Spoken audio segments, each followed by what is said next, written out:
Designing an electric vehicle (EV) farm tractor for the Indian market involves several considerations, including the unique agricultural practices, terrain, and economic factors prevalent in India.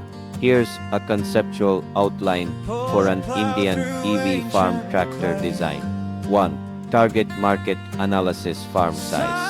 Focus on small to medium-sized farms, which are predominant in India. Crop types. Consider the types of crops commonly grown, such as rice, wheat, sugarcane, and pulses. User demographics. Understand the needs of farmers, including affordability, ease of use, and maintenance. 2. Design specifications. Powertrain. Electric motor. A robust electric motor with sufficient torque for plowing, tilling, and hauling. Battery. Lithium-ion or solid-state batteries with a capacity that allows for a full day's work.